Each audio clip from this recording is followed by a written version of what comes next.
I'm Linda. And I'm John Withner. And this is our story. When John and I started coming to Real Church, it's different than any church we've ever attended or visited.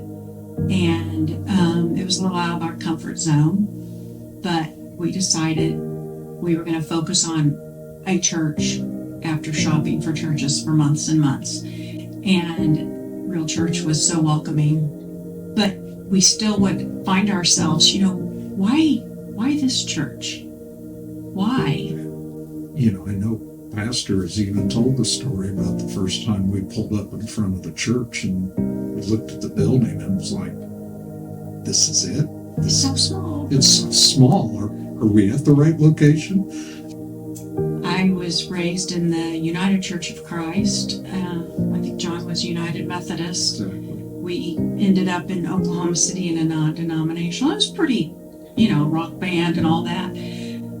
Never been really a hand raiser. Never really been a person to pray out loud amongst other people praying out loud. I mean, I can pray in front of people out loud, but that was a new concept for us.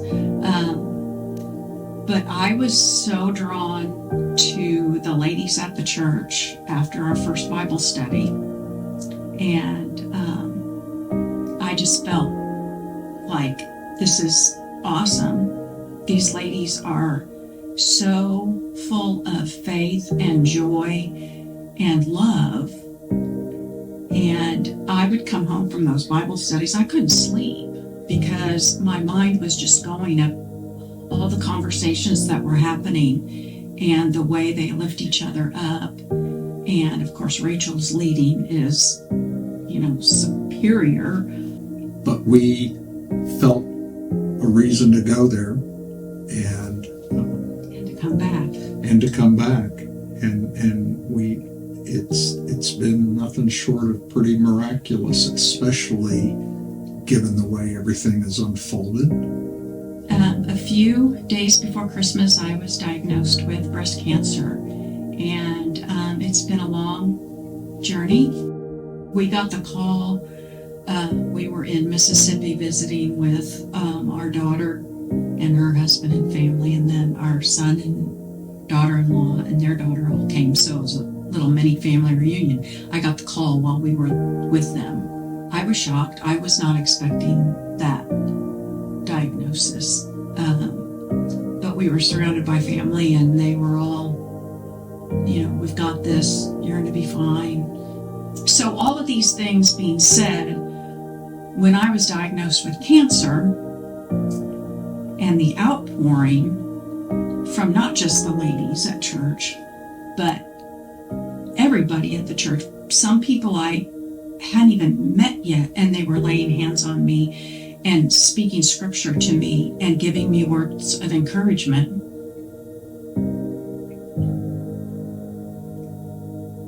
And that's why we are at Real Church for such a time as this. When I first asked Sister Carol to pray for me because I had a biopsy coming up in a few days, her reaction to me was unlike any reaction I've ever had from someone that I've asked to pray for me. She was just, by his stripes, you're going to be healed. I've read that scripture, I've heard that scripture, but no one has spoken that scripture to me in that manner before. And she was just very faithful, positive, you're going to be fine. And Pastor, in several of his messages as I've been going through this, I know he was talking to me. Sometimes he actually said my name, but even when he didn't say my name, I felt like he was talking to me. And the Sunday that he said, he looked up the meaning of the name Goliath, and it meant nothing. Goliath was nothing. And he likened that to cancer. And he said, you don't have cancer. You were diagnosed with cancer. Cancer is nothing. You're going to be healed. It's going to be gone. Moving to Texas and looking for a church, the way things have unfolded, we could not have predicted. I'm confident of that. And I think also what we think we're being led toward, and then finding out maybe there's other things that we're being led toward, is a whole other experience. The scriptures say that if you go to God in prayer with something and you believe and you have faith, then it will be given to you.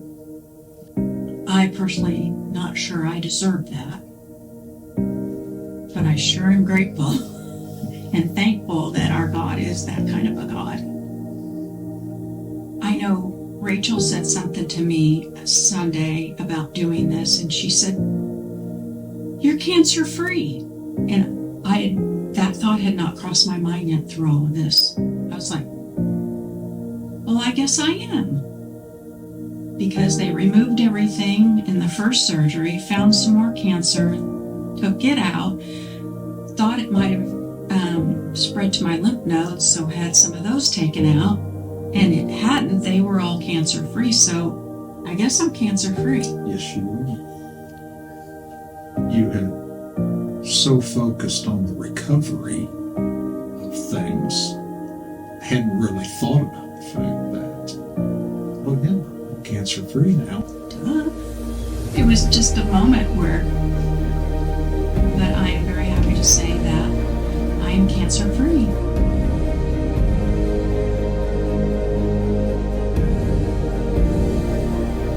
It's been a hard walk, and I couldn't have done it without John, because he's the most patient.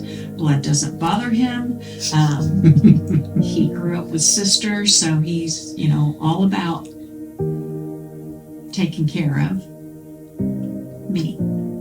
So I'm very blessed to have him, and full of joy, and very grateful for all the love and support that everyone at Real Church has shown to me, and I love you all. I fell in love with the faith of all